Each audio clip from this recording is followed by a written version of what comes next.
여러분 안녕하세요. 오늘 겨울 신앙 강좌의 네 번째 시간 칼빈과 부처, 불교의 부처가 아닙니다. 마르틴 부처라는 종교개혁자를 함께 생각해보는 시간을 갖도록 하시겠습니다. 기도하시겠습니다. 은혜로우신 아버지 하나님, 오늘 이렇게 종교개혁자들을 생각해보면서 우리의 신앙을 점검하는 그런 은혜의 시간을 가지게 됨을 감사드립니다.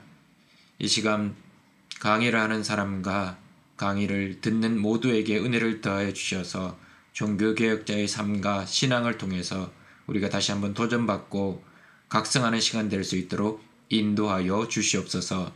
예수님의 이름으로 기도하옵나이다. 아멘. 오늘은 이제 칼빈과 부처에 대해서 공부하는 시간을 갖도록 하시겠습니다. 먼저 지도를 하나 보시면 좋겠습니다. 이게 어떤 지도냐 하면 스위스 제네바에 가면 종교개혁 박물관이 있습니다. 그 박물관 안에 종교개혁에 일어난 지도를 하나 찍은 것입니다.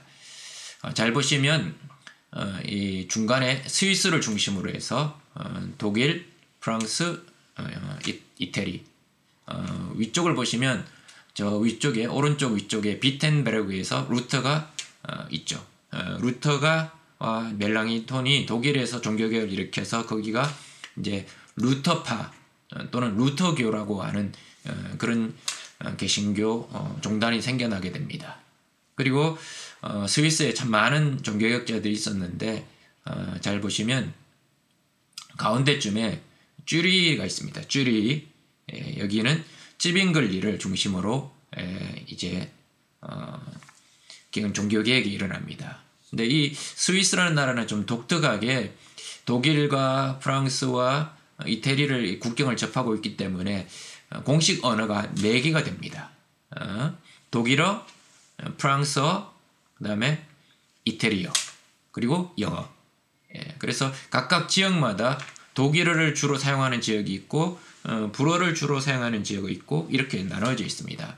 그래서 쯔빙글리와 블링거는 주로 독일어를 사용하는 지역 중심으로 종교개혁을 일으켰습니다. 그리고 왼쪽으로 보시면 제네바의 칼빈이 나옵니다. 그리고 로잔과 그 다음에 뇌샤텔의 파렐, 로잔의 비레, 피에르 비레, 그렇게 나오고요. 그 위쪽에 보시면 바젤의 오콜람 파디우스, 좀 낯선 사람이죠. 저도 사실 이걸 하면서 처음 접하게 된 종교개혁자인데 이런 분들이 그 각 도시마다 종교개혁을 일으켰습니다. 그리고 그 위쪽에 보시면 스트라스부르크, 이때에는 이 스트라스부르크가 독일 영토였습니다. 지금은 프랑스 영토로 바뀌어서 스트라스부르라는 이름으로 많이 알려져 있죠. 여기에서 부처가 종교개혁을 일으켰습니다. 그래서 스위스에서 나타난 종교개혁자들은 주로 개혁파, 지금의 장로교회와 이런 걸 통합하는 개혁파라고 많이 이야기를 합니다. 그리고 나중에 이제 존 낙스가 스코틀랜드에서 종교개혁을 일으켜서 그것이 이제 장로교가 되죠. 그리고 영국은 헨리 8세를 중심으로 해서 종교개혁이 일어나서 영국 국교회, 우리나라로 따지자면 성공회가 거기서부터 출발하게 되는 것입니다. 자, 종교개혁의 흐름이라는 건 뭐 한 나라가 뒤집어지고 뭐 이런 게 아닙니다. 자기가 살고 있는 지역, 거기서부터 신앙의 개혁, 교회의 개혁을 일으키다 보니까 이게 확산이 된 겁니다. 첫 번째 장면은 그것이고요. 이제 두 번째 장면, 무덤입니다. 누구의 무덤일까요? 눈이 밝으신 분은 오른쪽에 보면 장 깔랭이라고 나오죠. 스위스 제네바의 블랭팔레 공동묘지에 있는 칼빈의 무덤입니다. 이 칼빈은 사실은 자신의 무덤을 사람들에게 알리지 말라고 했습니다. 그리고 묘비도 적지 말라고 했습니다. 근데 후대에 사람들이 조그맣게 그래도 칼빈의 무덤인데 이름이라도 비석이라도 만들자 해서 묘비를 만든 것이 지금 블랭 팔레 공동묘지에 있습니다. 저도 여기 한번 가보았는데요. 사실 칼빈의 무덤을 찾는데 너무 시간이 많이 걸렸습니다. 왜냐하면 멋진 무덤, 화려한 무덤도 굉장히 많이 있습니다. 근데 칼빈의 무덤은 한쪽 구석에 정말 저렇게 초라하게 무덤이 있었던 겁니다. 종교개혁을 일으킨 역사를 바꾼 인물입니다. 그런데 그의 무덤은 너무나 소박하고 초라한 무덤이었죠. 어쩌면 이것이 우리에게 주는 신앙적인 도전이 있습니다. 우리는 어떻게 살고 어떻게 죽어야 될까요? 오늘 같이 한번 생각해 보도록 하겠습니다. 자, 보시면 이제 칼빈과 종교개혁. 이 칼빈 먼저 생애를 좀 살펴보겠습니다. 왼쪽에 있는 이 조각이 칼빈의 모습입니다. 굉장히 말랐죠. 칼빈이 사실 건강이 싹 좋지 않았다고 합니다. 평생 살면서 책을 너무 좋아했고 열심히 일을 하다 보니까 건강을 돌볼 여력이 없었다고 합니다. 그래서 굉장히 건강이 좋지 않아서 굉장히 빼빼 마른 그런 인물이었습니다. 칼빈은 1509년 7월 10일 프랑스의 누아용이라고 하는 동네에서 제럴드 칼빈의 5 아들 중 둘째 아들로 태어납니다. 아버지는 누아용에 있는 노틀담 성당의 공증인이자 주교의 비서 역할을 했습니다. 그리고 나중에는 그 교구의 재무관, 회계 담당자로 일을 하게 되었던 겁니다. 그리고 어머니는 잔느 르 프랑이라고 폴란드 출신이었고요. 여관업자의 딸이었다고 합니다. 그런데 칼빈이 6살 때 1515년 어머니가 페스트로 흑사병으로 죽고 맙니다. 그래서 그의 어린 시절을 보면 별로 행복하지 않았다고 합니다. 어머니가 너무 일찍 돌아가셔서. 그리고 난 이후에 아버지가 재혼을 합니다. 두 번째 부인은 또 2명의 딸을 더 낳습니다. 그리고 이제 1521년 12살이 되었을 때에 이 칼빈은 누아용 대성당의 신부를 보좌하는 보좌 신부, 어린이들이 이렇게 막 신부를 보좌하고 있는 그런 아이들 혹시 성당에서 보신 적이 있으면 그런 아이가 되었다는 겁니다. 그리고 성직록을 받습니다. 일종의 보수라고 말할 수 있는 이 비용을 이제 받습니다. 이게 어떻게 보면 나중에는 장학금이 되겠죠. 그래서 그 지역에 있는 꼴레주 드 카페트라는 학교를 다니게 되었습니다. 자, 그 다음에 1523년부터 1535년까지 파리에서 유학을 합니다. 집을 떠나서 파리에서 유학을 합니다. 1523년에 이제 파리에 있는 대학으로 입학을 합니다. 먼저 1523년은 마르쉐 대학에 입학을 합니다. 여기서 파레를 만나게 됩니다. 그리고 난 다음에 이제 몽테규 대학으로 전학을 합니다. 거기서 에라스무스, 로열라 등을 만나게 되고 배우게 되어서 성경과 스콜라 신학을 배우게 됩니다. 그리고 1528년 오를레앙 대학으로 옮겨서 이제 신학이 아닌 법학을 공부하기 시작합니다. 이건 원래는 이제 신학을 공부하려고 파리에 있는 대학으로 갔었는데 아버지가 권유를 해서 신학이 아닌 이제 법학으로 전공을 옮기게 됩니다. 그리고 여기서 누구를 만나느냐면 볼마르라고 하는 스승을 만나게 됩니다. 이 볼마르를 통해서 종교개혁 사상을 접하게 됩니다. 자, 그리고 1529년 이제 다시 부르주 대학으로 또 옮기게 됩니다. 왜 옮겼느냐? 자기 스승인 볼마르가 이 부르주 대학으로 가게 되니까 자연히 스승을 따라서 학교를 옮긴 겁니다. 그리고 이제 1531년 칼빈이 22살 때 아버지가 돌아가십니다. 그리고 1532년 오를레앙 대학으로 칼빈이 다시 돌아옵니다. 여기서 자신의 첫 번째 책인 스토아 철학자 세네카의 관용론을 주석하는 책을 처음으로 펴내게 됩니다. 자, 그리고 1533년 이 오를레앙 대학에서 법학 박사학위를 취득합니다. 자, 그런데 이 해에 아주 중요한 사건이 일어납니다. 1533년 파리 대학의 학장인 니콜라스 콥의 취임식이 있었습니다. 근데 취임식에 이 학장이 연설을 해야 되는데 그 연설문을 누가 써줬느냐? 칼빈이 대신 써줍니다. 근데 이게 프랑스 종교 개혁의 시발점이 됩니다. 이때는 프랑스 파리는 여전히 로마 카톨릭이 중심이었습니다. 아직 종교 개혁이 일어나지 않을 때였습니다. 별로 영향력이 없었던 때입니다. 독일의 마틴 루터의 영향력이 아직 이 프랑스까지 미치지 못했던 시절입니다. 이때 파리 대학 학장 취임식에 뭐 사제도 오고 신부도 오고 추기경도 오고 그렇겠죠. 그런 자리에서 연설을 하는데 그 연설문을 칼빈이 대신 써준 겁니다. 이 연설문 안에는 종교개혁자 루터와 에라스무스의 정신이 깃든 연설문을 작성합니다. 이 연설로 인해서 그 학교가 완전 발칵 뒤집어집니다. 그리고 이제 그 사건으로 인해서 사실 칼빈도 굉장히 어려움에 처하게 되고 니콜라스 콥도 굉장히 어려움을 처하게 됩니다. 그리고 그 다음에 1534년 누아용의 성당에서 주는 성직록을 포기합니다. 십몇 년간 받아온 매월 어떻게 보면 장학금처럼 받아온 그 성직을 어린이 보좌 신부 역할으로 인해서 받았던 그 급여를 일종의 장학금을 이제 포기합니다.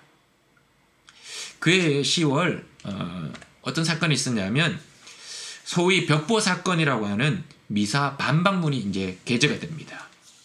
이 미사 반박문에는 어떤 것이 있었냐면 화채설, 예수님의 성찬 떡 포도주가 예수님의 몸과 살이다. 이렇게 이야기했던 카톨릭의 그 교리를 반대합니다. 그리고 개신교 교도들이 이제 공개적으로 저항을 합니다. 그 미사 반박문 사건에 가담했다라는 죄로 인해서 이제 프랑스 국왕이 개신교도들을 이제 막 탄압하기 시작합니다. 이때 카톨릭 세력으로부터 신변의 위협을 느껴서 이 칼빈도 나중에는 이제 도망을 가게 됩니다. 도피를 하게 됩니다. 자, 그렇다면 칼빈은 언제 회심을 했을까요? 루터는 자신의 회심에 대한 글을 남겼죠. 그런데 루터와는 달리 이 칼빈은 자신의 영적 회심에 대한 글을 거의 남기지 않았습니다. 그래서 학자들은 이 사람은 루터처럼 이렇게 갑작스러운 회심이 있었을 것이다 라는 주장도 있지만 또 점진적으로 언젠지는 모르지만 일정한 한동안의 기간 동안에 서서히 예수 그리스도를 믿는 예수 그리스도로 인해서 회심하게 되는 일이 일어났을 것이다 라고 주장을 합니다. 첫 번째 갑작스러운 회심은 언제냐? 1533년에서 34년 사이에 그 어느 때인가? 본인의 표현에 빌리자면 1557년에 쓴 시편 주석 머리말에 회심에 대한 유일한 기록이 나옵니다. 아버지가 처음에는 이제 파리 유학 간 건 신학을 공부하러 가기 위해서 유학을 갔죠. 근데 중간에 아버지가 신학 공부하지 말고 법학으로 바꿔라, 전공을 바꾸라고 했습니다. 그래서 이제 신학에서 법학으로 전공을 바꿔서 공부를 하는 중에 칼빈의 표현에 의하면 이런 표현을 썼습니다. 하나님께서는 비밀스러운 섭리의 고삐로 나를 다른 방향으로 인도하셨다. 이렇게 쓰고 있습니다. 이때를 자신의 갑작스러운 회심이라고 생각했던 겁니다. 근데 점진적인 회심은 언제냐면 어떤 사건은 1531년 아버지가 돌아가시죠. 어떻게 보면 자신의 어떤 지지자이자 어떻게 보면 후원자이자 뭐 이런 아버지가 돌아가십니다. 그 사건이 있고 난 다음에 처음에 신학을 공부했다가 나중에 이제 법학으로 전공이 바뀌게 되죠. 그런 공부를 하는 과정에서 자신도 모르게 마음의 변화가 점진적으로 일어났습니다. 여러분은 언제 회심하셨습니까? 어떤 사람은 정말 루터나 이런 종교개혁자처럼 정말 어떤 특정한 사건, 어떤 갑작스러운 회심이 일어난 사람도 있지만 많은 사람들은 또 점진적으로 회심을 했다라고 생각하기도 합니다. 몇 월 며칠 날짜는 알 수는 없지만 그 기간 동안, 그 세월 동안 하나님이 나를 서서히 인도하셔서 예수 그리스도 앞에 무너지게 하고 예수 그리스도 앞에 회심하게 하는 일을 이루셨다라고 고백하는 사람들도 많이 있습니다. 자, 한번 생각해 보십시오. 여러분은 언제 회심하셨습니까? 여러분은 언제 예수 그리스도를 인격적으로 영접하셨습니까? 여러분은 언제 예수 그리스도에 대해서 여러분의 삶을 십자가 앞에 내려놓고 예수 그리스도를 구세주로 영접하셨습니까? 예, 그때를 한번 생각해 보시죠. 자, 그리고 난 다음에 이제 1535년부터 38년까지 이제 제네바에서 칼빈은 목회를 합니다. 약 한 3년의 기간이 되겠죠. 프랑스의 이제 파리 대학 학장의 연설문 사건, 그 다음에 또 미사 반박문 사건, 이것 때문에 결국 이제 도피를 할 수밖에 없었습니다. 피할 수밖에 없었습니다. 그래서 1535년에 이제 스위스에 있는 바젤로 도피를 합니다. 이 바젤에서 1536년 26살의 칼빈이 기독교 강요 초판을 출간합니다. 이 기독교 강요 초판에는 어떤 내용이 담겨져 있냐면 프랑스 왕실이 이제 개신교를 자꾸 탄압하죠. 그 탄압에 맞서서 종교 계획의 가치를 전하고자 집대성한 책입니다.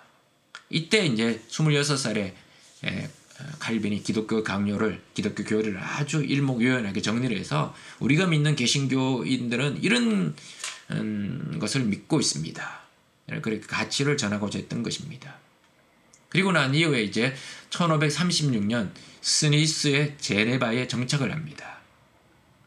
근데 이 제네바에는 사실 잠깐 머물다가 가려고 했던 겁니다. 그런데 여기서 누구를 만나게 되냐면 기욤 파레를 만나게 됩니다. 이미 파렐은 스위스 제네바에서 정말 종교개혁을 일으켜서 수많은 사람들을 예수님께로 돌아오고 이제 바른 신앙으로 돌아오게 하는 일을 하고 있었습니다. 그런데 혼자 힘으로는 이게 너무 힘이 들었던 겁니다. 그때 마침 제네바에 누가 왔냐? 칼빈이 왔던 거죠. 그래서 칼빈을 붙잡아서 성 피에르 성당에서 성경을 가르치게 시킵니다. 성경 강사로 일을 시키는 거죠. 자, 밑에 보시면 사진 3장이 있죠. 여기가 성 피에르 성당입니다. 내부의 모습이고요. 중간에 있는 의자는 누구 의자냐? 칼빈의 의자입니다. 예, 칼빈이 사용했던 의자. 왜 의자가 있냐? 칼빈이 매일같이 성경을 가르치고 설교하다 보니까 이 칼빈이 원래는 뭐 참 약한 사람입니다. 왼쪽에 보시는 것처럼 이게 건강한 사람이 아니었다고 합니다. 그러다 보니까 지치고 뭐 힘드니까 의자를 두고는 잠깐씩 쉬고 그렇게 했던 겁니다. 예, 그리고 오른쪽 아래에 있는 사진은 뭐냐? 설교단입니다. 설교단. 예, 저렇게 기둥에 높이 설교단이 있습니다. 자, 우리 교회도 설교단이 높은데요. 설교단을 왜 높이 했느냐? 예, 하나님의 말씀을 전하기 때문에, 대언하기 때문에 설교단을 높이 한 겁니다. 예, 이 사진이 좀 더 잘 보이시겠죠? 예, 오른쪽 사진 보시면 설교단입니다. 설교단. 예, 굉장히 막 높은 곳에서 말씀을 전하게 되어 있던 것이죠. 자, 그리고 난 다음에 이제 중요한 전환점입니다. 1538년에서 41년까지 지금의 프랑스 스트라스부르로 추방이 됩니다. 1538년에 제네바에서 추방을 당합니다. 왜 그랬냐면 이 칼빈을 반대하는 세력이 있었거든요. 칼빈의 개혁 운동을 반대하는 세력이 있었기 때문에 결국 추방을 당하게 됩니다. 그래서 어디로 가느냐? 프랑스의 스트라스부르. 지금은 프랑스입니다. 근데 이때는 이 스트라스부르를 스트라스부르라고 말하지 않고 스트라스부르크라고 해서 독일 영토였습니다. 이곳으로 피신해서 여기서 3년간 목회를 합니다. 여기서 누구를 만나느냐? 부처를 만나게 되는 거죠. 스님, 불교 부처가 아닌 마르틴 부처를 만나게 됩니다. 그래서 거기서 3년간 목회를 합니다. 그리고 여기서 1540년 과부인 이들레트 드 비르라고 하는 여인과 결혼을 합니다. 누가 주선을 했느냐? 파렐이 주선을 했죠. 그리고 파렐이 주례를 해서 이 부부가 칼빈과 드 비르가 결혼을 합니다. 근데 이 여인도 그렇게 건강이 좋지 않았던 모양입니다. 결혼한 지 약 8년 만에 1548년에 부인인 드 비르가 사망을 합니다. 자, 그리고 난 다음에 3년간 추방됐다가 다시 이제 제네바로 복귀합니다. 1541년에서 1564년까지 2차 제네바 목회를 합니다. 1541년에 이제 제네바로 복귀를 하죠. 왜 복귀하게 되느냐? 칼빈을 추방시켰던 칼빈의 반대파들이 이제 시의회에서 쫓겨납니다. 그래서 이제 칼빈을 다시 불러들입니다. 그리고 제네바를 다시 시의회와 칼빈과 연합을 해서 다시 정말로 하나님이 원하시는 하나님의 도성으로 만들자라는 운동을 일으킵니다. 그리고 1549년 칼빈이 제네바 아카데미를 설립합니다. 이건 어떤 곳이냐면 유럽에서 개혁주의를 가르치는 교직자, 쉽게 말하면 목회자 양성소를 설립합니다. 그리고 여기 이제 빠졌는데요. 1559년에 칼빈은 그 기독교 강요를 이제 최종판을 발표합니다. 결정판이라고 할 수 있죠. 전체 4권으로 된 80장으로 되어 있는 사도신경의 구조를 따른 기독교 강요 최종판을 출판을 하게 됩니다. 그리고 1564년 칼빈이 5월 27일 55세의 나이로 하나님 품으로 돌아가게 되었습니다.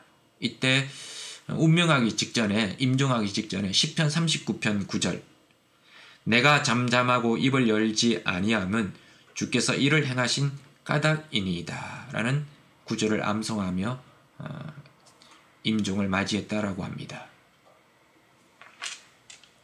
칼빈은 참 병이 많았습니다. 위궤양, 관절염, 천식, 폐병 등 참 많은 병을 달고 살았습니다. 그런데도 거의 매일 설교와 강의, 책, 저술활동 참 많은 일을 했던 인물입니다. 자, 칼빈은 그럼 여기 이제 그림 있죠. 이 칼빈이 죽기 직전 임종을 맞이할 때의 모습이라고 합니다. 자, 이제 칼빈의 신학, 어떻게 보면 신앙이라고도 할 수 있겠죠. 첫 번째 성경론, 오직 성경, 솔라 스크립투라. 성경을 이렇게 이야기한 겁니다. 하나님께 이끌림 받기 위해서는 더 나은 도움이 필요한데 이것이 하나님의 말씀이라는 빛인 성경이다. 그리고 이 성경을 안경에 비유했습니다. 시력이 나쁜 사람이 책을 읽기 위해서는 안경이 필요하잖아요. 그것처럼 우리가 하나님을 바로 이해하고 알아가기 위해서는 성경이라는 안경이 필요하다는 겁니다. 그래야 하나님의 말씀을 우리는 더 확실하게 말씀을 통해서 하나님을 깨달을 수 있겠다는 거죠. 그러니까 하나님 말씀이야말로 하나님을 깨닫는 가장 확실한 수단이라는 겁니다. 그러니까 성경은 우리를 하나님께로 인도하는 안내자요 교사라는 겁니다. 그런데 그때 당시 가톨릭은 성경의 권위를 교회의 권위 아래 두었던 겁니다. 교회의 권위가 더 우위였고 성경의 권위는 교회가 성경을 인정했기 때문에 권위를 주었기 때문에 권위가 있다라고 이야기했던 거죠. 그런데 칼빈은 그걸 거부합니다. 교회가 성경과 성령의 권위 밑에 있는 것이지 성령의 도구인 교회의 권위는 정당하고 존중되어야 한다고 주장을 했습니다. 그러니까 교회는 성경과 성령의 권위 밑에 있기 때문에 존중되어야 된다는 것이지 교회가 성경의 권위보다 높아서는 안 된다는 겁니다. 칼빈은 하나님의 영원하고 침범할 수 없는 진리가 사람들의 결정에 따라서 성경의 무게를 좌우할 수 있다는 논리를 거부합니다. 교회가 성경을 받아들인 것은 맞죠. 하지만 교회가 성경을 받아들였기 때문에 정경으로서의 권위를 갖는 것이 아니라 성령의 영감으로 기록되었기 때문에 교회가 정경으로 받아들였을 뿐이라는 겁니다. 그러니까 철저히 성경의 권위가 더 우위라는 겁니다. 자, 그런데 칼빈과 루터는 성경 관에서 조금 차이가 있습니다. 본질적으로 인정은 똑같죠. 오직 성경, 솔라 스크립투라 이건 같죠. 근데 강조점이 조금 다릅니다. 자, 루터는 경전 중에 경전이다. 성경은 오직 복음과 그리스도라는 잣대로 성경을 읽으려고 했다는 것이고요. 칼빈은 성경 안에 복음도 있지만 율법도 있습니다. 근데 그 어떤 것도 모두 하나님의 말씀으로서 모든 성경은 동등한 가치를 지닌다라고 여겼습니다. 그리고 성경 말씀과 성령의 밀접한 상호관계의 균형을 견지했습니다. 그 말은 뭐냐? 성령의 내적 조명이 필수적이라는 겁니다. 성경 말씀이 있어도 성령께서 우리의 마음을 비춰주시고 밝혀주셔야만 성경 말씀이 내 것이 되고 깨닫게 된다는 것입니다. 자, 두 번째, 삼위일체 하나님. 삼위일체론을 정립하는 데 가장 큰 기여를 한 신학자입니다. 기독교 강요에서 주로 집중적으로 다루었는데요. 기독교 강요 제1권 13장에 보면 성경은 태초부터 하나님이 한 본질이시며 그 안에 삼위가 계신다는 사실을 가르치고 있다라고 칼빈이 말합니다. 이 삼위일체는 사실 굉장히 어려운 거죠. 근데 칼빈에게 있어서 중요한 건 뭐냐? 삼위일체와 관련된 용어가 아닙니다. 뭐 삼위일체, 동일 본질, 위격 이런 용어가 아닙니다. 그 내용이라는 거죠. 그래서 교회 역사를 통해서 삼위일체나 뭐 동일 본질, 위격 같은 용어들인 거지만 이게 뭐냐면 성부, 성자, 성령 하나님을 잘 설명할 수 있는 다른 용어가 없었기 때문에 차용해서 쓴 거라는 겁니다.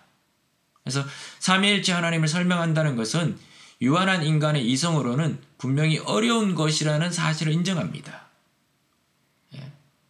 삼위는 각각이 구별된 하나님이지만 서로가 상호 내주의 관계를 통해서 하나로 연합되어 있다는 겁니다. 그러니까 그 말은 뭐냐? 삼위 하나님은 개별적으로 이렇게 나누어져 있는 것이 아니라 큰 틀 안에서 통전적으로 생각해야 된다는 겁니다. 그래서 삼위 하나님은 경륜적 사역에서의 구별이지 분리가 아니라는 겁니다. 막 무자르듯이 딱딱 여기까지는 성부, 여기까지는 성자, 여기까지는 성령 이렇게 분리가 된 게 아니라는 겁니다. 그러니까 구별일 뿐이라는 겁니다. 자, 세 번째 이제 교회론. 이 칼빈은 교회론은 주로 이제 부처, 마르틴 부처로부터 굉장히 많은 영향을 받습니다. 그래서 칼빈은 교회를 어머니로 표현을 했습니다. 이 어머니는 하나님의 적응, 이 사상에 깊이 깔려 있습니다. 이 말은 뭐냐? 어머니가 아이를 낳아서 양육하죠. 그리고 교육하기 위해서 항상 어머니는 자신을 아이의 눈높이에 맞추어서 양육을 하고 교육을 합니다. 하나님도 자신의 자녀들을 양육하시고 교육하시기 위해서 사람의 눈높이에 맞추시고 적응하신다는 겁니다. 그러니까 우리가 연약하기 때문에 우리 수준으로 내려오신다는 겁니다. 평생토록 교회라는 학교의 학생들로 있어야 되고 벗어나면 안 된다는 걸 이야기하는 겁니다. 그래서 교회 밖에는 구원이 없다. 다른 말로 교회는 하나님 나라의 전조이다. 그래서 칼빈이 이해한 교회의 최종적인 목적이 뭐냐? 하나님 나라의 실현이라는 겁니다. 그런 의미에서 교회 교육을 굉장히 강조했습니다. 그래서 제네바 아카데미를 설립해서 후진들을 양성했던 것처럼 교회 교육을 굉장히 강조했습니다. 그래서 성도들은 오직 교회 교육을 통해서 장성한 사람들로 자라나야 한다는 것입니다. 그걸 굉장히 강조했습니다. 자, 네 번째, 성찬론. 가톨릭과에 계속 부딪혔던 부분이 이 성찬 대한 이해였죠. 칼빈은 영적 임재설로 이걸 성찬을 이해했습니다. 그러니까 우리가 신앙으로 떡을 먹고 포도주를 마실 때 예수 그리스도께서 성령의 은혜와 능력을 통해서 우리와 연결된다는 겁니다. 그래서 예수 그리스도께서는 그의 영이신 성령으로 성찬에 임재하는 것이지 떡과 포도주의 요소들에 현존하는 건 아니라는 겁니다. 이 떡이 예수님의 살이 되고 이 포도주가 예수님의 피가 되는 게 아니라는 겁니다. 그러니까 성령으로 그 성찬하는 그 순간 우리 가운데 임하신다는 겁니다. 그러니까 성령의 능력이 없이는 성례전은 단 한 치의 도움도 줄 수 없다라고 주장을 했습니다. 자, 다섯 번째, 예정론. 칼빈의 사상 가운데 가장 핵심이라고 말할 수 있죠. 빅터 모노라고 하는 학자는 이 부분을 이렇게 이야기를 합니다. 칼빈에게 예정은 출발점이 아니라 도착점이고 설명의 원리가 아니라 필수적인 전제이다. 선택론, 다른 말로 예정론은 겸손하고 살아있는 신앙의 불완전한 지성적 산물이다라고 이야기를 했습니다. 이건 역시 기독교 강요의 최종판의 제3권의 21장에 기록을 하고 있습니다. 영원한 선택. 하나님은 이로써 어떤 이들은 구원에 이르도록 또 어떤 이들은 멸망에 이르도록 예정하셨다라고 기록을 하고 있습니다. 근데 이 예정론에 세 가지 유익이 있습니다. 하나님 우리를 선택하셨다, 택정하셨다. 세 가지 유익이 뭐냐? 첫 번째, 하나님의 은혜 앞에 우리를 겸손하게 합니다. 내 공로로 우리를 택한 게 아닌 거죠. 하나님의 무조건적인 은혜로 우리를 택하셨다는 겁니다. 그러니까 자연히 우리는 그 은혜 앞에 겸손할 수밖에 없는 거죠. 그리고 두 번째, 우리가 얼마나 하나님의 은혜를 입고 있는가를 깨닫게 준다고 합니다. 그러니까 내 노력이나 내 공로로 인해서 은혜를 받은 게 아니죠. 선택받은 게 아니죠. 그냥 무조건적인 하나님의 은혜로 선택받았기 때문에 그 은혜가 얼마나 큰지를 깨닫게 준다는 겁니다. 그리고 세 번째, 구원에 든다는 확신을 가지게 하는 근거가 된다는 겁니다. 그러니까 내 공로에 의해서 구원받았다라면 공로가 많은 사람은 더 확신이 넘치겠죠. 근데 공로가 부족한 사람은 확신이 없겠죠. 그런 구원의 확신이 아니라는 거죠. 그냥 하나님의 은혜로 나는 예정되었기 때문에, 선택되었기 때문에 그게 내 어떤 상태에 따르는 게 아니란 거죠. 그러니까 구원에 든든한 확신을 가지는 근거가 된다는 겁니다. 자, 중요한 건 뭐냐? 이렇게 예정이라고 이야기하면 많은 질문합니다. 나는 선택받았나? 나는 예정받은 사람인가? 칼빈이 이야기합니다. 그게 아니라는 거죠. 질문이 그게 아니라는 겁니다. 뭐냐?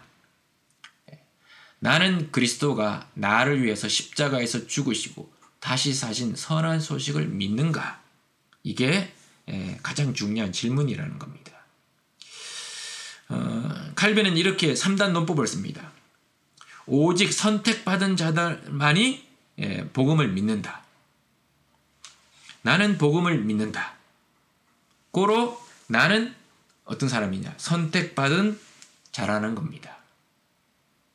하나님이 선택한 사람들만 자연히 복음을 믿게 되죠. 선택받았으니까, 예정되었으니까. 근데 나는 복음을 믿고 있습니다. 예수를 믿으니까. 그럼 어떻게 되는 걸까요? 나는 이미 선택받은 사람이라는 겁니다. 그게 우리가 믿는 복음이고 우리가 경험하는 예정이라는 겁니다. 하나님의 선택은 인간의 공로와는 전혀 관계없는 오직 하나님의 은총에 결과라는 겁니다. 한마디로 말해 하나님의 주권이라는 거죠. 하나님 마음이라는 거죠. 그게 유일한 선택의 근거고 이유라는 겁니다. 그런데 하나님의 이와 같은 선택이 일어나는 것은 누구 안에서냐? 오직 예수 그리스도 안에서. 예수 그리스도의 십자가의 피 안에서 하나님이 우리를 선택하셨다는 겁니다. 그런 의미에서 믿음이라는 것도 사실은 우리에게 주신 하나님의 특별하신 사랑의 증표라는 겁니다.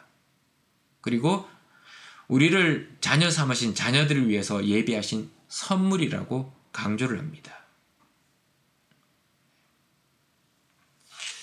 자, 이제 칼빈이 끼친 영향과 우리에게 주는 교훈을 한번 살펴보겠습니다. 첫 번째, 교회 개혁의 선구자이면서 동시에 개혁교회 그리고 장로교회의 토대를 마련한 인물입니다. 그러니까 장로교 하면 당연히 그냥 다 누구나 칼빈을 생각하죠. 두 번째, 이 칼빈은 가톨릭의 사제 서품을 받지 않았습니다. 그리고 신학을 좀 공부하긴 했지만 신학 관련 학위도 없습니다. 그렇지만 목사의 직을 수행했던 인물입니다. 여러분 아시는 것처럼 루터나 쯔빙글리는 사제로 신부로 서품을 받은 사람들입니다. 그러다가 사역을 하는 가운데 이건 아니다. 이거 성당 로마 카톨릭 이건 아니다. 말씀과 위배되는 걸 너무 많이 경험하니까 개혁을 일으킨 인물들입니다. 근데 칼빈은 그런 사람이 아니라는 겁니다. 그냥 열심히 공부하면서 여러 가지 책들을 통해서 스승을 통해서 신앙의 바른 길을 전해 듣고 하면서 자기 스스로 정말 이게 뭐가 옳은 길인가, 뭐가 성경이 원하는 길인가를 깨닫고 하나님 앞에서 하나님의 일을 감당했고 종교개혁을 일으킨 인물이라는 겁니다. 그리고 목회를 하는 인물이라는 겁니다. 예. 그래서 칼빈은 평생 교회에는 4가지 직분이 있다고 주장했습니다. 예. 목사, 교사, 장로, 집사 이렇게 4가지 직분을. 근데 이게 결국 지금 우리 장로교회의 직분으로 이제 굳어지게 되었죠. 자, 세 번째, 오직 하나님께 영광, 솔리데오 글로리아. 칭의를 넘어서서 성화의 문제를 중요하게 보았습니다. 루터는 이신칭의, 오직 믿음으로 의인은 믿음으로 말미암아 살리라라는 그 말씀을 통해서 믿음으로만 의로워진다라는 걸 주장을 했습니다. 강조했습니다. 근데 칼빈은 거기에만 머물지 않고요. 조금 더 나아가서 그럼 우리가 의로워졌습니다. 그 다음에 어떻게 되느냐? 거룩해져야 된다는 것. 성화의 문제를 중요하게 봤습니다. 그래서 그리스도인으로서 어떻게 하나님 앞에 거룩한 삶을 살아서 하나님께 영광을 돌릴 수 있는가? 이거를 평생 숙제이자 어떻게 보면 그 주문처럼 외우고 다녔습니다. 기복주의에서 벗어나서 성경 중심으로 돌아가서 하나님께 영광 돌리는 신앙으로 거듭나야 한다라고 외쳤던 거죠. 그러니까 결국 신앙의 궁극적인 목적이 뭐냐? 자기 만족도 아니고 자기 행복도 아닙니다. 그렇다면 성경이 가르치는 메시지와는 너무나 다른 것이죠. 그러니까 매일 삶 속에서 나는 하나님의 영광을 위해 살고 있느냐, 아니면 나의 만족과 행복을 위해서 살고 있느냐. 그렇게 생각했던 인물입니다. 위에 사진 보시면 여기에 어디 있냐면 제네바의 바스티온 공원의 종교개혁 기념비입니다. 제네바 대학교 안에 있는 공원입니다. 칼빈 탄생 400주년을 맞이해서 1909년부터 1917년까지 제작을 한 조각상이죠. 기념비죠. 근데 여기는 4사람이 있습니다. 누구냐? 왼쪽에 두 번째가 칼빈입니다. 왼쪽에 첫 번째는 누구냐? 파렐입니다. 제네바에서 칼빈을 목회할 수 있도록 인도한 사람. 그 사람이 파렐입니다. 그 다음에 두 번째가 칼빈이고, 세 번째는 누구냐? 베제. 베제라고 합니다. 베제. 이 사람은 누구냐? 칼빈의 후계자입니다. 제네바 아카데미를 설립했다고 그랬죠. 그 설립한 제네바 아카데미의 교장 역할을 했던, 학장 역할을 했던 사람입니다. 칼빈이 죽을 때 이 베제의 품에 안겨서 죽었다고 합니다. 그 다음 맨 오른쪽에 있는 사람이 누구냐? 존 넉스입니다. 왜 여기 제네바에 존 넉스가 있느냐? 이 존 넉스가 제네바를 와서 칼빈 아카데미 하우스에서 제네바 아카데미에서 교육을 받습니다. 그리고 도전을 받고 종교개혁에 대한 열망을 품고 다시 영국으로 스코틀랜드로 돌아가서 종교개혁을 일으켰기 때문에 여기 제네바 종교개혁 기념비에 들어가 있는 것입니다. 자, 이제 부처, 불교의 부처가 아닌 마르틴 부처를 함께 생각해 보겠습니다. 사실 마르틴 부처 하면 사람들이 잘 모릅니다. 저도 사실 참 이름은 들어봤지만 어떤 분인지 잘 몰랐거든요. 이 사람은 종교개혁 1세대 인물입니다. 루터나 쯔빙글리나 칼빈만큼 그러나 주목을 받지 못했습니다. 부처는 루터보다는 8살 아래의 사람이었고요. 칼빈보다는 18살 나이가 더 많았습니다. 자, 부처의 생애를 한번 살펴보겠습니다.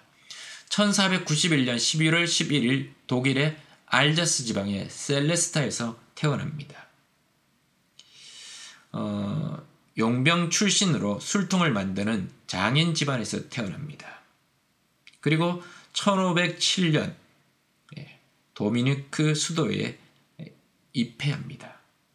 그리고 1515년 또는 16년쯤 마인츠에서 이제 사제 서품을 받습니다.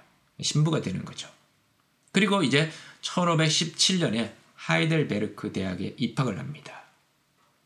그리고 그 다음에 1518년 하이델베르크 논쟁에서 루터를 만납니다. 그리고 이제 종교개혁으로 전향을 합니다. 이때 이 하이델베르크 논쟁이 어떤 거냐면요. 루터가 1517년 그 비텐베르크 성당에 이제 면죄부가 잘못되었다는 걸 95개조의 반박문을 문에 붙이잖아요. 쉽게 말하면 대자보를 붙이잖아요. 그것으로 인해는 이 아구스투스파 수도원 내부에서 논쟁이 시작됩니다. 그때 루터가 이제 이 발표문을 이야기합니다. 중요한 죄, 자유, 의지, 은혜 등의 중요한 신학적 주제들을 다루면서 아리스토텔레스의 권위를 비판하고 바울과 아구스티누스, 어거스틴의 대체자로 내세우는 작업을 합니다. 그러니까 루터가 이때 주로 십자가 신학을 발표합니다. 이제 그걸 듣고는 감동을 받아서 이 부처가 종교개혁으로 전향을 합니다. 이때 나이가 27세입니다. 자, 그리고 1519년 하이델베르크 대학에서 석사학위를 취득합니다. 그리고 이제 1521년에 약 한 16년 동안 도미니크 수도회에서 수사로 사제로 이렇게 열심히 활동을 하다 사역을 하다가 이제 완전히 탈퇴를 합니다. 그리고 1522년에 수녀 출신이었던 엘리자베스와 혼인을 합니다. 결혼을 합니다. 그리고 1523년 스트라스부르, 아까 이제 칼빈 할 때 말씀드렸던 것처럼 이때는 독일 영토였습니다. 독일 말로는 스트라스부르크에서 사역을 시작을 합니다. 그러다가 1549년에 이 스트라스부르크에서 추방을 당합니다. 그리고 잉글랜드, 지금의 영국으로 망명을 합니다. 그리고 1551년 2월 28일 잉글랜드에서 죽음을 맞이합니다. 자, 근데 중요한 건 1538년 나이가 47살 되었을 때 부처. 이때 이 부처는 스트라스부르크, 독일 영토인 스트라스부르크, 지금의 프랑스 스트라스부르에서 종교개혁을 주도합니다. 그때 스트라스부르크에 누가 오냐? 칼빈이 옵니다. 칼빈이 이제 제네바에서 첫 번째 목회를 하다가 추방을 당하죠. 반대자에 의해서. 이때 칼빈을 스트라스부르크로 불러들입니다. 이때 칼빈은 29살의 나이였습니다. 그리고 거기서 3년간 프랑스 난민교회인 뿌끌리에 교회에서 목회할 수 있도록 주선을 해줍니다. 그리고 이때 3년간의 기간 동안 칼빈은 부처를 통해서 개혁교회의 직제에 대한 교훈을 얻습니다. 자, 이 마르틴 부처는 어떤 신앙개혁을 일으켰느냐? 왼쪽에 있는 교회가요, 부처가 목회했던 스트라스부르크의 성 토마스 교회 내부입니다. 자, 이 부처는 에큐메니칼 운동의 효시입니다. 가장 중요한 일은 뭐냐? 종교개혁 진영 간의 화해 일치 운동을 일으켰습니다. 이때 당시 종교개혁 그룹이 많이 있었죠. 독일의 비텐베르크의 루터, 쥐리히의 쯔빙글리, 막 여러 도시마다 각자 정말 하나님의 열심으로 교회를 개혁하기 위해서 많은 사람들이 일어납니다. 그러다 보니까 생각이 다 똑같은 건 아니죠. 다 똑같이 말씀으로 돌아가자, 성경으로 돌아가자 주장하지만 막상 이제 가장 중요한 성만찬 문제에서는 조금씩 생각의 차이가 있습니다. 관점의 차이가 있었던 거죠. 그래서 서로 이제 다른 도시에서 사역을 했던 활동했던 이 종교 개혁자들 사이에서 서로 갈등을 하면서 어떤 얘기를 많이 했냐면 저 사람들은 저 파는 우리와 영이 다르다. 그렇게 이야기를 많이 했던 겁니다. 근데 그 종교개혁 진영 간의 화해를 이루기 위해서 애쓴 사람이 누구냐? 이 부처입니다. 첫 번째는 루터파와 쯔뱅글리파 사이에 흥망창 논쟁이 있었습니다.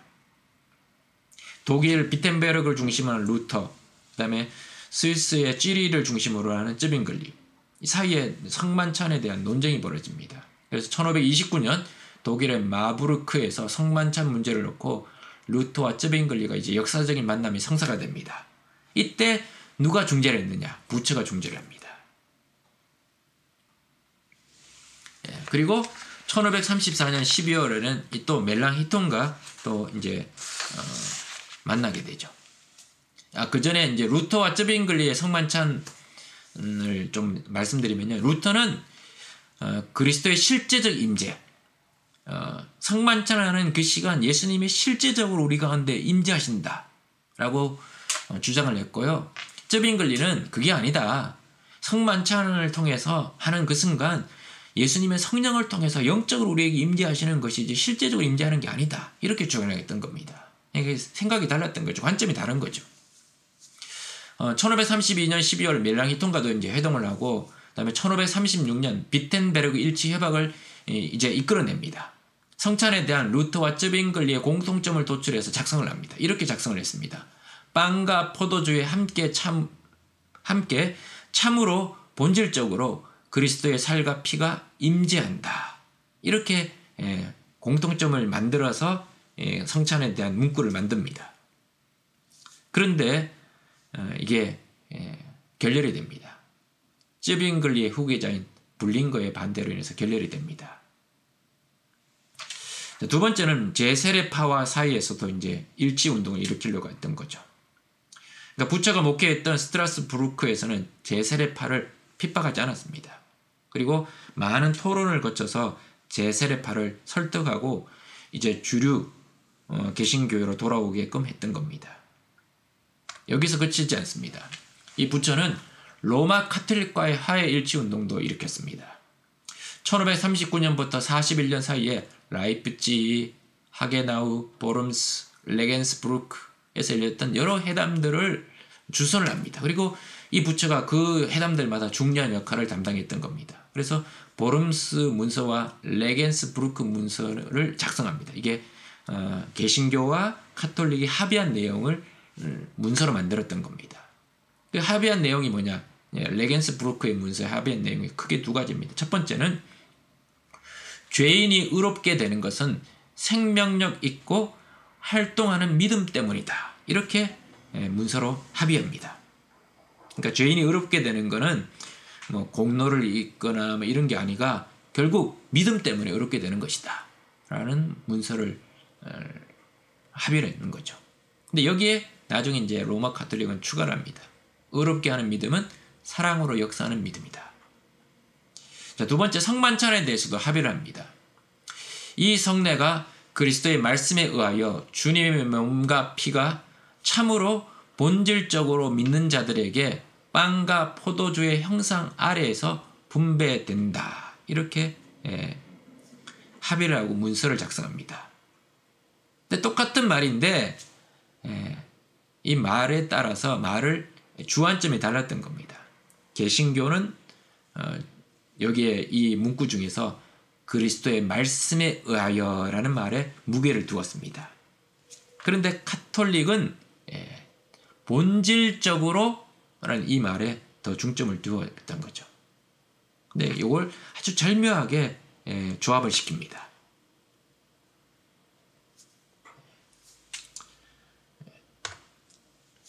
자, 그 이후에 독일의 개신교 제후들의 슈말 칼덴 동맹과 이제 카톨릭과의 전쟁이 일어납니다. 1546년부터 47년. 이때 개신교 진영이 이제 패배합니다. 그래서 황제 칼 5세가 1548년에 아우크스부르크 잠잠안을 발표합니다. 그러니까 가톨릭과 개신교를 그냥 다 이제 모아서 이제 합의안을 만들어낸 거죠. 그냥 황제가 일방적으로 발표한 거죠. 사제 혼인과 이종 성찬 외에는 모든 것을 가톨릭 방식으로 복귀하도록 명령합니다. 이때 부처는 이 잠정안을 수용하기를 거부했다는 이유로 추방을 당합니다. 그리고 영국의 에드워드 6세의 초청을 받아서 영국 케임브리지 대학교 교수로 갑니다. 그리고 거기서 1551년에 죽음을 맞이합니다.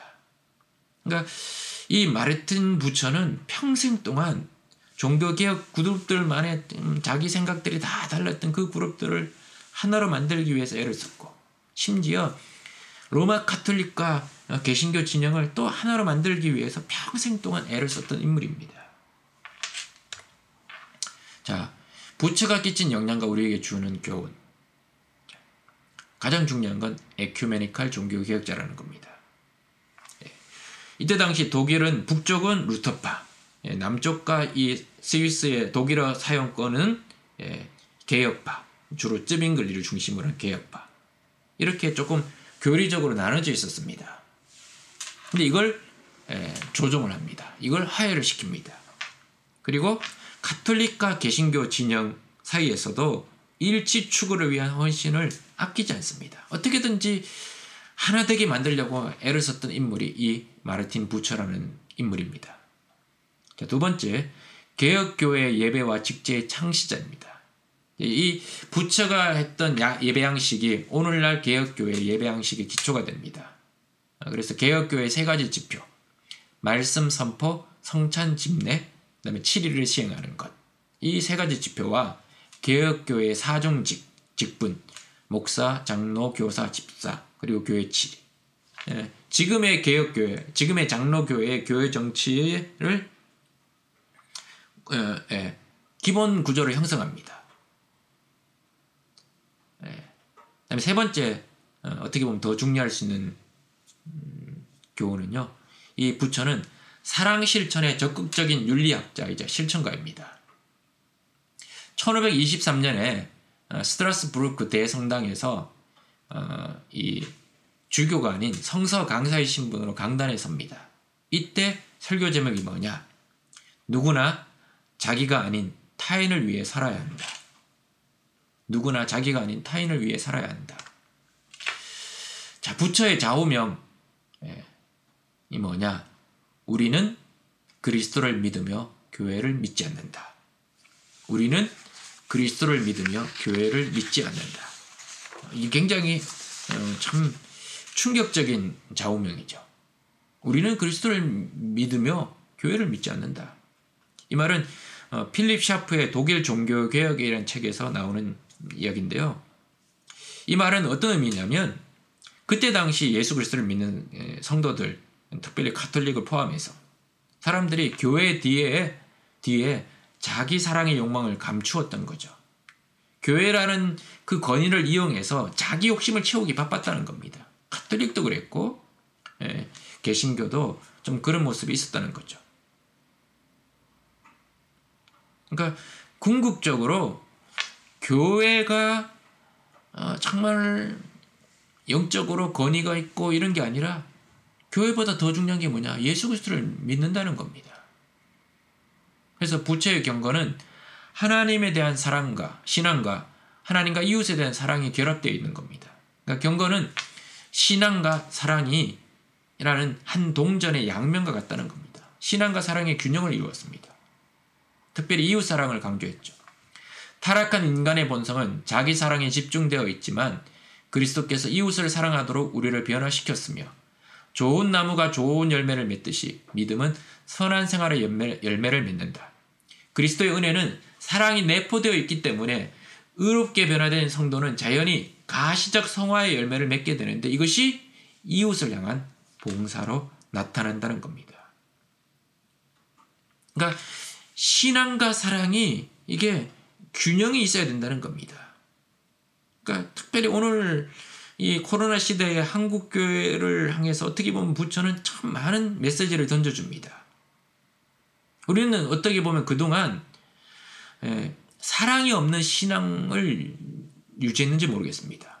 신앙 만년주의에 빠져서 열매 없는 무화과 나무와 같은 그런 삶을 살았는지도 모르겠습니다.